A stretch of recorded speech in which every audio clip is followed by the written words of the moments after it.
There's a few things in Diablo 4 that absolutely everyone should be doing, and you might not know one or two of them. But I've asked around, polled my community, and I came up with 3 tips that I think everybody should know, and if you don't, here you go. First, did you know the gear merchants in Diablo 4 are actually worthwhile? These merchants actually have chances to drop gear that's relevant for endgame content. For example, this ring I'm wearing right here came from a merchant. There's 3 merchants in the game. You have the armor merchant, jewelry merchant, and the weapon merchant. Now, they're not always going to have upgrades for you, but they restock their shop 24 times a day, also known as every hour. And there's absolutely no reason you shouldn't be checking their shop. I know we're all conditioned from previous titles and most other games that vendor gear is just trash and only to be used when you're in dire need, but I've been pleasantly surprised with the upgrades I've been getting from merchants. Since everyone is at different points in the game though, I do need to mention, do not do this early game. And when I say early game, I mean level 1 to 50 on your first character. This recommendation is more meant for the later points in Diablo 4 when your levels 55 to 90 have some pretty good gear and you're looking for random upgrades. If you don't know if your gear is any good or what an upgrade even looks like, check out this video in the cards above. But anyway, I just want to show you like an example of a sword you can get here. So 783 item power sword, right? Compare this to my condemnation. Now, my condemnation is pretty bad, so this sword is a really bad example. Like, if you took a look at my other sword, for example, like, this is still a downgrade, but let's just go with my condemnation, right?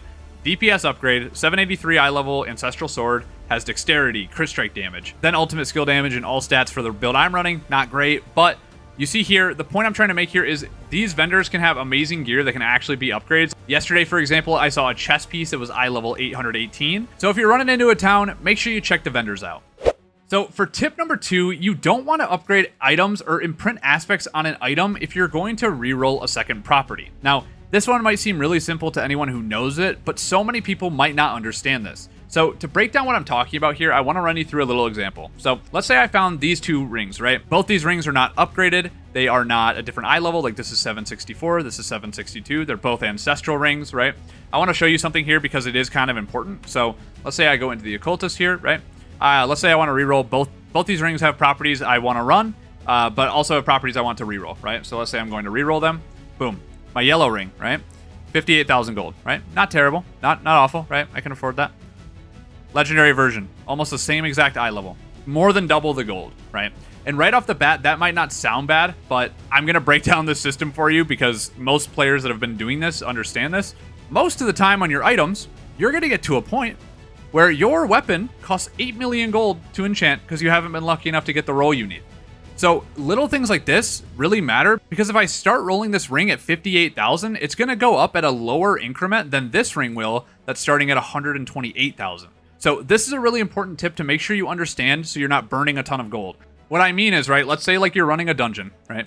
And you already got this ring. It's pretty decent, right? But you find a yellow ring, right? And most of the time your upgrades in this game will be a yellow piece anyway. Right? Let's say I find this rare ring, right? Boom, 762. Oh, it's got vulnerable damage, resource generation. I love it. Ooh, but I don't like the damage to chilled enemies, right? The mistake that a lot of players will make is they're like, oh, I'm going to run this ring, right? They'll come to the occultist. They'll go here. They'll put a random aspect on it, whatever they're running for their build, right? They'll imprint it.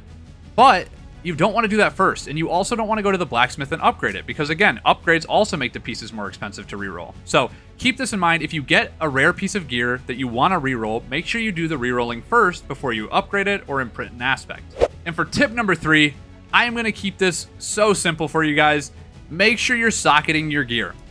A lot of people I notice running around town don't have sockets in their gear, and it blows my mind. Now, this is something you don't have to worry about from 1 to 50 here because you are constantly swapping out your gear. But if you're in the end game, like you're level 55 in World Tier 3, you've gotten, a full sacred set of gear, you're feeling really good about your gear, put some sockets in.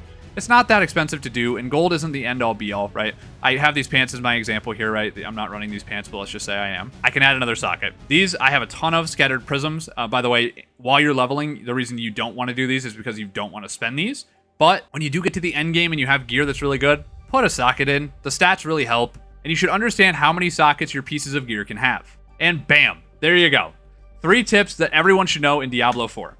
Anyway, I'm not a fan of dragging these videos out. If you enjoyed the video and you found some value here, make sure to sub for more Diablo content. But that's going to do it for me. I'll see you in the next one.